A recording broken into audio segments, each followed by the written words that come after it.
सूर्यर भौगोलिक परिचय। सूर्यर आयुष होची 4.6 बिलियन वर्ष। सूर्यर व्यास होची जेती रही 1,100,000 किमी। सूर्यर आपेक्षिक घनत्व होची 1.4।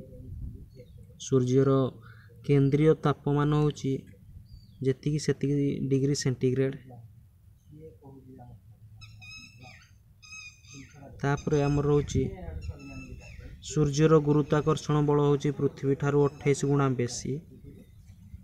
सूर्यरश्मि भूपृष्ठ रे पहुँचीबार हाराहारी समय होची 8 मिनिट 16.6 सेकेंड। सूर्यर जीवन काल होची 10 बिलियन वर्ष। सूर्यरश्मिर तापमान होची 5760 डिग्री सेंटीग्रेड। बृहत्तम उपग्रह होची गैनीमेड। आउ सूर्यर क्षुद्रतम उपग्रह होची डिमोस। सूर्यर रासायनिक संगठन होची हाइड्रोजन 70%।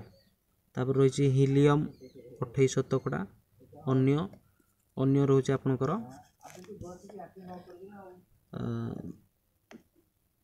देइछि अन्य रो तापरे अन्य 2% रोची। तापरे सूर्यर निकटतम ग्रह होची बुध।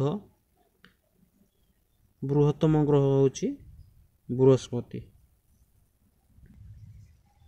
तापरे सर्वाधिक उपयुक्त उपग्रह युक्त ग्रह होची बृहस्पति।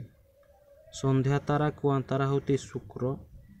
सबुज ग्रह होची नेपच्यून। विशाल नाली दाग युक्त ग्रह होची बृहस्पति। उज्ज्वलतम तारा होची साइरस। उज्ज्वलतम ग्रह होची शुक्र। नील ग्रह होची पृथ्वी। लाल ग्रह होची मंगल। सेपरि सूर्य ठारू बुधर ग्रहर दूरता होची 5.8 कोटी किमी।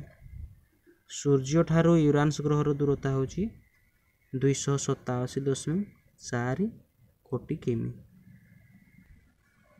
तापरे सूर्य ठारू नेपच्यून ग्रहर दूरता होची 450.3 कोटी किमी। सूर्य ठारू मंगल ग्रहर दूरता होची 22.9 कोटी किमी। सूर्य ठारू बृहस्पति ग्रहर दूरता होची 77.9 कोटी किमी। सूर्य ठारू शुक्र ग्रहर दूरता होची 10.8 कोटी किमी।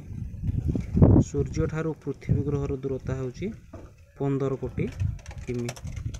सूर्य ठारू शनि ग्रहर दूरता होची 142.8 कोटी किमी।